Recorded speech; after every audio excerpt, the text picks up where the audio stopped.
The following podcast is brought to you by Pro Wrestling Connect, Australia's newest choice for event management and brand development specializing in pro wrestling. And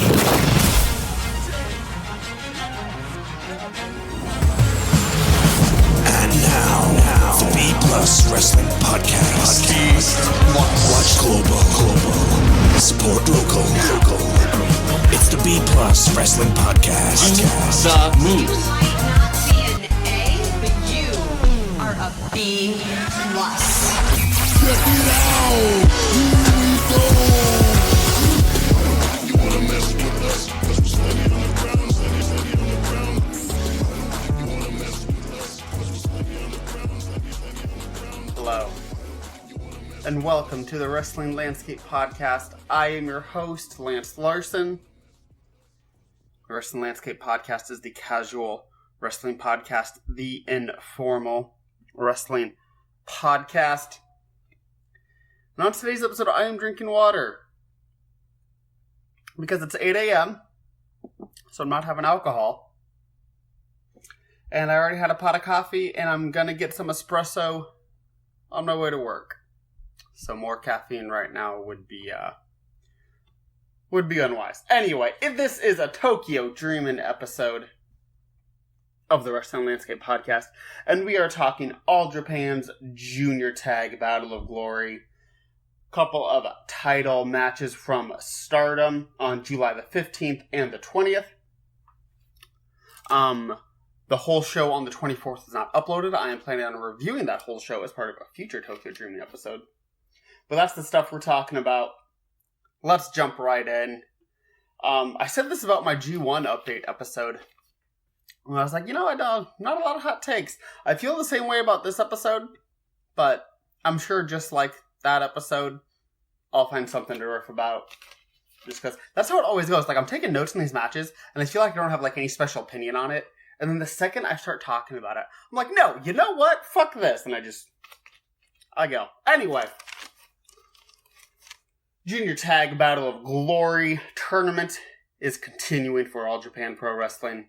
On July the 21st, we had Atsushi, Maruyama, and Black Mensuri drawing with Akira, Francesco, and Hokuto Mori. So, God, this tournament does not need a lot of time limit draws. There was another one that we're going to talk about coming up. But this tournament is not the right tournament for time limit draws. Just going to put that out there. So, this match was technically fine. This match was psychologically fine. But overall, 15 minutes of the 20-minute time limit draw were pretty boring. Last 5 minutes picked up. Good climax, good go-home stretch. But before that, a lot of holds. Not that there's anything wrong with that. Y'all know I talk about that here. I enjoy technical wrestling. I enjoy shoot-style wrestling. I like Zack Sabre Jr. I like Arturo Huas, Matt Riddle, Drew Gulak. I like those guys' styles. So it's not necessarily grappling that I'm a fan of, but if you're just locking in a hold for 2 minutes before anything happens, because you got a fucking time limit draw to go to, so you're buying yourself time, it makes it a boring match. Now, the bright spot of this match was Akira Francesco. And Akira was a part of their singles junior tournament earlier this year in the Junior Battle of Glory. Enjoyed him then. Enjoyed him in this tournament, too. He is the bright, shining star for me in this tournament. With a couple other guys up there. I like Iwamoto. I like Sato. Okada's fine, I guess. Anyway. Boring except for the last 5 minutes. Akira does some fun high spots, getting the crowd into it. Finally do something on the go-home stretch. Double submissions for the last 5 minutes. But time limit expires. Each team gets a point. Moving on. that same night, Hikaru Sato and Yusuke Okada defeating Keiichi Sato and Koji Iwamoto. So, this was good. This was not great. Work was fine. Good. Work was good. I shouldn't say fine. Work was good. As I podcast more and more about wrestling, I find myself using adjectives more specifically to describe a match. Like, something sucks. Right above that, it's fine. Above that, it's good. Above that, it's great. And above that would be like, I don't know, any other superlative, like excellent or above. When I say something's awesome, that's just kind of generally anywhere in the category of good, great, excellent. It's a weird thing. Because just like the more I talk about it, the more I find myself using those adjectives more particularly and like on a specific scale instead of just like a general colloquial, oh, that was good, I like that, yeah, it was great. Anyway, moving on. Good match, not great. Work was good. Couple of slips, kind of kept the work from being nice and tight. Did build some. I do not think it peaked very high. It never really hit that third gear that you really want out of a wrestling match. So the finish felt a little flat. It was fine. But Sato and Okada get the win. 2 points for them. And BT Dubs, I am reviewing these shows in the order that I watched them. So, we're going to go to Stardom now. We're going to jump back to All Japan. If you don't like that, fuck you. Go listen to another podcast. Or start your own. Because this is my podcast. And it's the Casual Wrestling Podcast. What are you getting all worked up over? I say as I'm getting worked up. Stardom. Big summer show on July the 15th in Nagoya. Top 2 matches on that card. Mayu Iwatani, Saki Kashima, and Tam Nakano retaining the Artist of Stardom titles. That is the Trios titles, which I'm sure you figured out if you didn't know because I listed 3 names. Retaining the Artist of Stardom titles over Hana Kimura, Bobby Tyler, and Zoe Lucas. This match was chaotic in a good way. So it was a fun trios kind of everything happening match, which a lot of Stardom trios tags are, whether for the artist titles or not. Which I really enjoy about their 6 and 8 person tags. Because they're a lot of fun like this. There's a lot of things happening, usually some kind of, 6 person brawl going on at some point, even in any 6 or 8 man tag. 6 person. I need to say 6 person or 6 woman. Person's just the easiest. Because it's 2 syllables, like woman, and it's just like encompassing of all. It's completely non-gendered. So, the 6 person tag. And so this was no different. I really liked it. The crowd was super into it. They were eating everything up, which is always a good sign. It built well, had a good peak, good match, baby faces retain, 0 complaints about this match. But I will say, this is not a Ring of Honor podcast, I know that. But watching Mayu Iwatani in Stardom, and remembering what her matches were like in Ring of Honor, and it gets you thinking, the reason why her matches with Kelly Klein weren't good were not Mayu's fault. It's like, I see her have good matches all the time. I see Klein have average matches all the time. So that tells me something in particular. By the way, I am not editing that cough out. This is the Casual Wrestling Podcast. I almost never edit anything out. Moving on to the main event on the show of the 15th for Stardom. Jungle Kiona and Konami win the Goddess of Stardom titles, the tag team titles, from Momo Watanabe and Utami, whose last name I can never pronounce, so I just call her Utami. This was an awesome match. I really fucking liked this match. It built perfectly with a big fever pitch on the go-home stretch. Crowd was eating it up at the end. They got heat on Jungle, and she got the pin for the win. So the match absolutely revolved around her. She was the main arc through it. The work was mostly excellent. Occasional sloppiness, which I don't know how hard you grade on if there's a couple of mistakes in a match. If you're like, oh, it's a couple of mistakes, everyone's human. Or if you're like, nope, can't be excellent if there's a couple slip-ups. But overall, I thought the work was excellent in this, as you usually see in Stardom. So new tag champs in an awesome, awesome match. Absolutely enjoyed it. And we'll see what happens with Momo going forward. Because Utami was still the SWA champion, as we'll talk about in a second, because she defends that title 5 days later on the 20th in Osaka. We'll see what happens with Momo going forward. But let's jump to that show on the 20th in Osaka, where Utami defends the SWA title against Zoe Lucas. So Utami retains. She wins. The match was fine. It was not anything special. And I wrote Utami. Utami is great, and Lucas is smart at small things, but kind of bad at her work. So let's talk about that for a second. So, Zoe Lucas, whom I have praised for her Japanese work the last couple months, as a big improvement over her British stuff, listen. I think I may have fooled myself, because a lot of that stuff was in tags and 6 persons and 8 persons. So, I don't know if it was just, easily covered, or because, you're only doing so much in the ring when there's 6 or 8 people wrestling, that it was easier for her to come in and, do a couple moves and then cycle out. But when she's in a one-on-one match, she's a heel, so she's getting heat on Utami. It's a lot of focus on her. It's like a 5-minute stretch straight of her doing offense. It did not look great.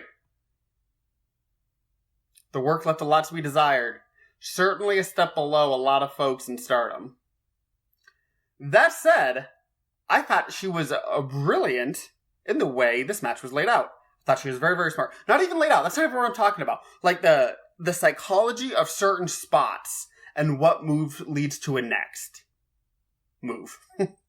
I almost didn't finish that sentence. I thought she was very, very smart about that. So, Utami hits a single leg on Zoe Lucas early on in the match. And so Zoe Lucas is on her back, and Utami, just hit a single leg, so she's right on top of her. So what Zoe Lucas does is she takes her arms and she covers her face, like Utami's going to climb into the guard or try to get into the full mount, and start dropping bombs on her. So it's like she's defending for that. But while she does that, Utami goes after Zoe's leg. So it's like Zoe was giving a psychological reason as to why she wasn't able to defend her leg in that moment, because she was so focused on defending her face from Utami dropping elbows on her from the guard position or the full mount, that Utami was able to snag that ankle. Lots of little stuff like that in the match. I'm like, damn, that was so smart. So she's obviously smart in what she does, and it's she gets it. But for some reason, when she's executing moves, it just does not look that great. It's not bad. You will see worse at your local shindy, okay? So I'm not saying she's some bottom of the barrel shit worker. That's not at all what I'm saying. But it's just especially in a promotion that has such excellent workers like Stardom, it stands out a little more. So maybe that's it too, some of the context. Maybe if this was in some of the WWE women's matches, wouldn't be as noticeable. Because it's she's obviously better than Carmella. I would say she's better than Alexa Bliss. So, I don't, maybe it's just because it's in Stardom, it's easier to notice some of the execution flaws, but either way, Utami retains the SWA title. So good for her. Next, we had a high-speed triangle match. So, just in general, if you don't usually watch a ton of Stardom, or Joshi in general, high-speed triple threat matches in the world of Joshi are almost always incredible. I don't think I've ever seen one that was average or worse. Every single one of them have been good, great, or excellent. It's unreal. The pace they work at, obviously, because it's a high-speed title match. The creativity they use with 3-person spots with 0 downtime. It's the most expeditious 10 minutes of your wrestling life. It's unreal. This was no different. I loved it. So, Hazuki came in as the champ, but Death Yama-san left as the champ with AZM as the third competitor in it. Absolutely awesome. Tons of creativity. Lots of original psychology while still moving quickly, which I really enjoy. How they got from one spot to the next in a way that made sense without, like, slowing down. So they're like, did you get it? Did you see what I did? Did you get it? As Joe Lanza would say, using the subtlety hammer. They were just subtle about it. They did it. If you picked it up, great. If you didn't, that's fine. And they just kept moving. Really enjoyed this match. Really recommend it. And because it's the high-speed title, it's less than 10 minutes. So it's well worth your time. Anyway, really enjoyed this match. Death is your new high-speed champion. In the main event, we had another Artist of Stardom title defense with Mayu Iwatani, Saki Kashima, and Tam Nakano obviously defending against the Oedo Tai team of Kagetsu, Andras Miyagi, and Natsu Sumire. So, the Oedo Tai team won. They are your new Trios champions, Artists of Stardom champions. This match was also awesome. The crowd fucking loved it, peaking extremely high as the match progressed. And ate it up. It was awesome. So as usual, tons and tons and tons of action, like you usually see in 6 and 8 person tags in Stardom. And a million near falls, which I go back and forth between not minding them at all and disliking them. Because there's so many near falls in the last 2 or 3 minutes of so many of these matches that are just constantly broken up by an illegal person coming in and breaking it up. And on one level, like, I get it, because some of them get me. They're just like, watch this match, and some of them, like, get you. Like, oh shit, this is it? Oh, no, it's not. So, on one level, they work in that sense. But at the same time, there's so many of them that most of them just start to mean less. So, I don't know. That might be my one critique of this. Work can always be crisper, so it's not like that was perfect. So I guess that's a smaller critique. But, as usual, very, very good match. In terms of just putting on enjoyable matches that don't eat up your whole day, that are consistently good or better, Stardom's one of the most perfect promotions for that. Almost never do you actually see a bad match from Stardom. Like, at worst, you see an average match, I'm sure you get a fine match every now and then. But it's usually good, or better. And there are only 5 matches per show usually, sometimes 6. And they're never that long. Like, never is bell-to-bell time actually like 30 minutes, Some of the single match videos are over 30 minutes because they do promos beforehand and entrances and post-match stuff. But it's like, bell-to-bell, it's almost never 30 minutes. So none of these matches eat up too much of your time. So if you just want solid wrestling, doesn't eat up all your day, that's reliable and consistent, Stardom's a good promotion for you. Their streaming service is like, I don't know how much I pay. $7, $8, maybe $9? I don't know. It's less than 10, like I know that. So if you're just looking for something like that, I highly recommend Stardom. Very accessible too. Promotional consideration paid for by the following.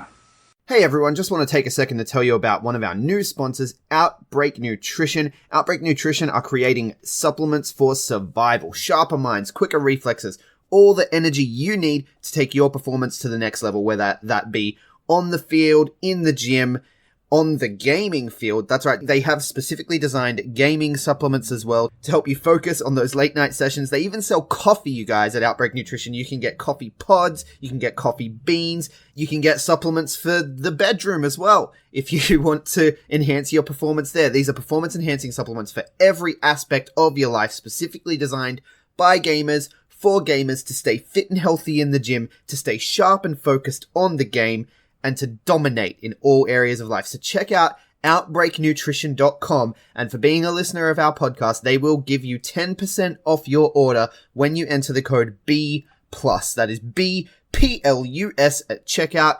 So make sure, if you want to stay on top of your game, if you want to take your performance to the next level, OUTBREAKNutrition.com, enter the code B+ at checkout. Hey guys, just a reminder, if you want to hear all of these wonderful B Plus podcast episodes completely ad-free, make sure you head over to Patreon or Podbean, where we are the featured podcast this week. You can subscribe for as little as $1 a month up to $10 a month, where anything you want to help us with, it really helps out. It's going to help us grow the site. It's going to help us redesign some things, and everything that we get through this and through the advertising as well is all going straight back into the podcast so that we can get Aussie Graps out there for the rest of the world to hear about, for the rest of the world to see, so we can grow this mission of watch global, support local, and build indie wrestling.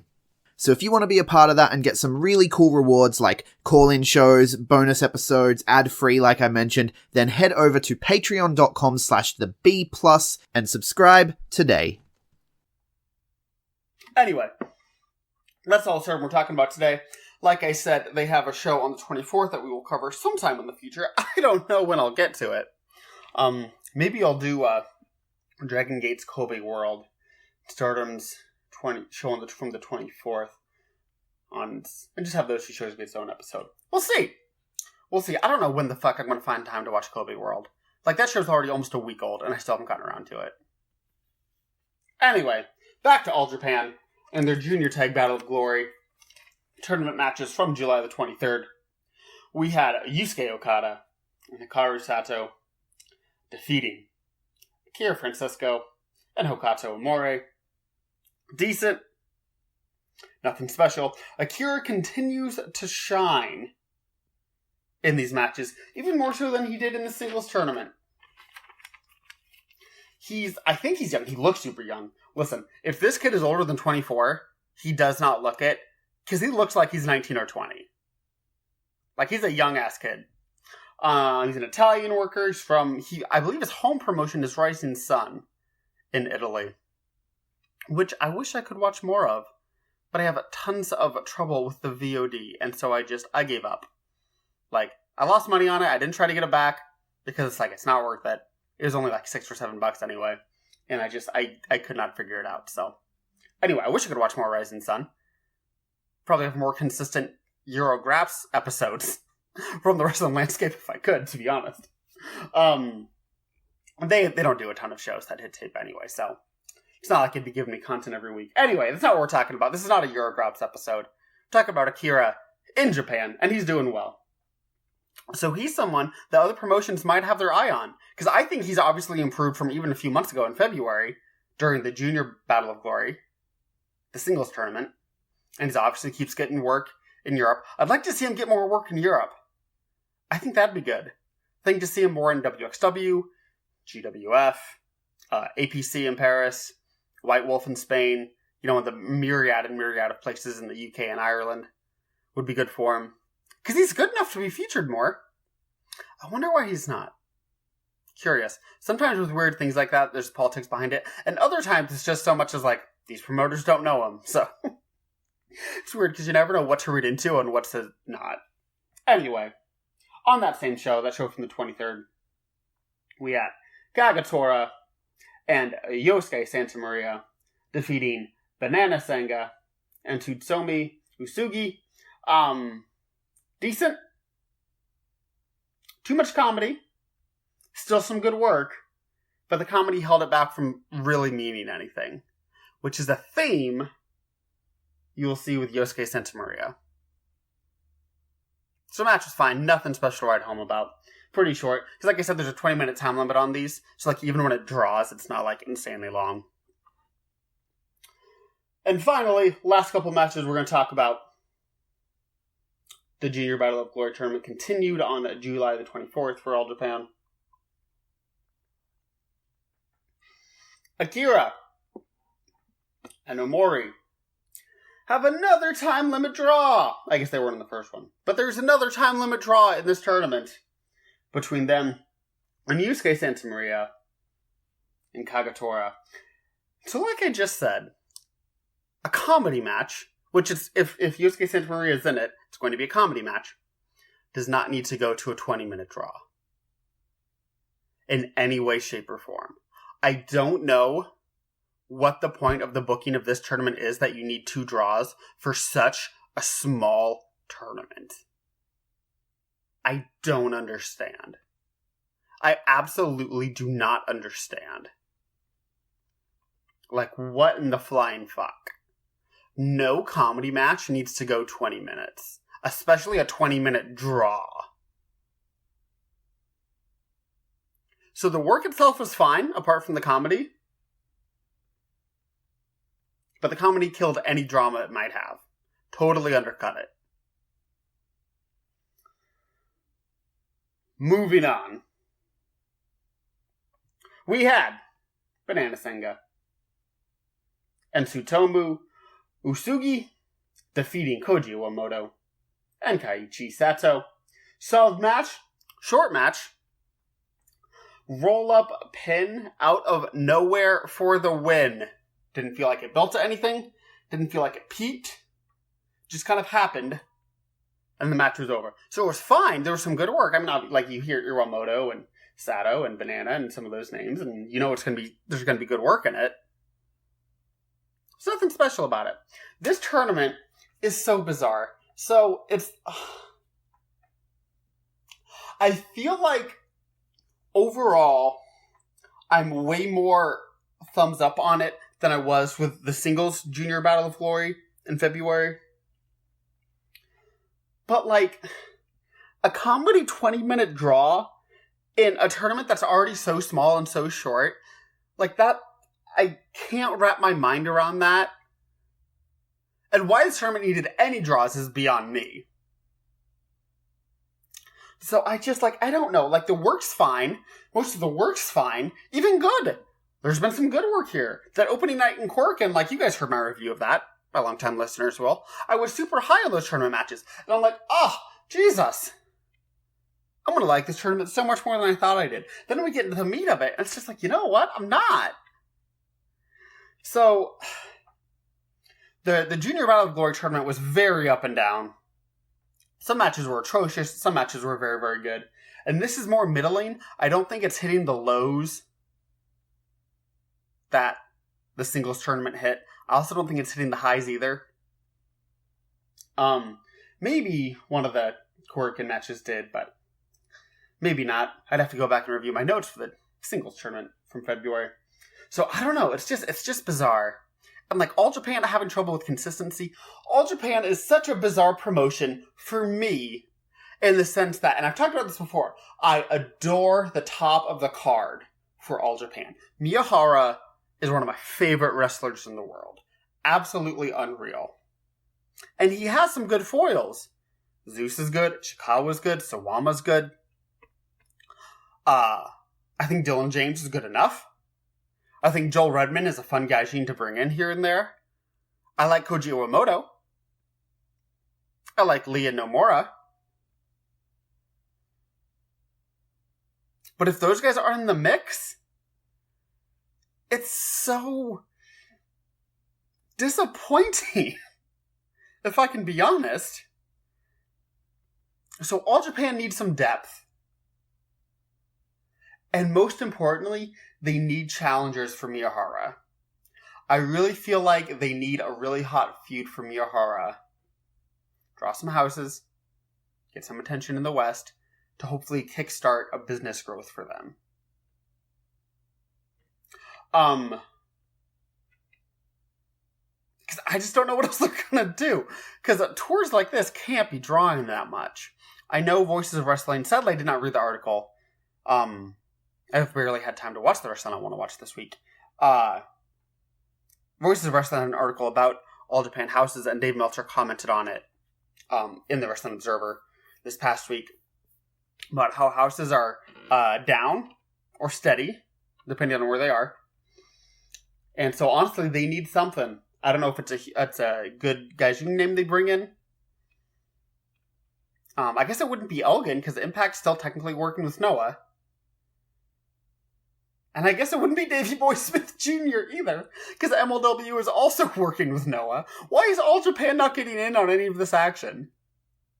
Like, the US market, of companies on TV is so deep right now, they need to partner with somebody. How does Noah have 2 American partners and All Japan doesn't have a big US partner like this? How did All Japan not partner with Major League Wrestling? Like, what? Are they not trying? Do they not care? Whatever. I feel like they need to find a way to bring good contenders for Miyahara, and to even take the title off him, because they're just cycling through contenders again. Like, we're back to Zeus challenging. That'll be an awesome match, don't get me wrong, but fuck!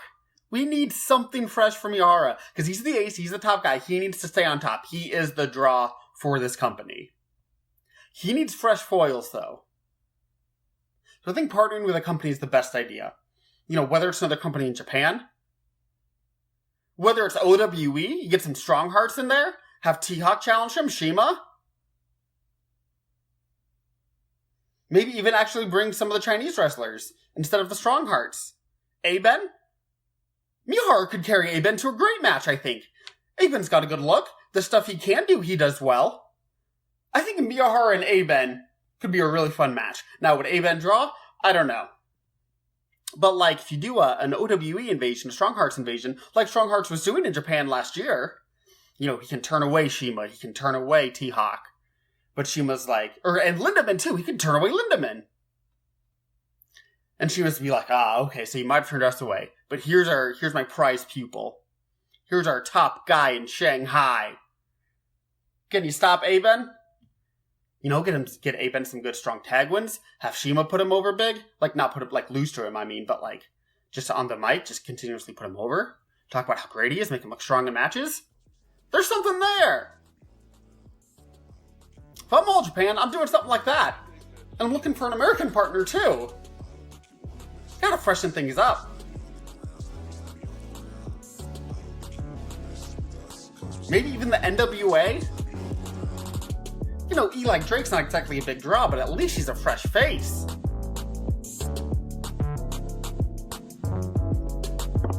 Something, All Japan, something. Anyway, that's all I'm going to rant about for All Japan.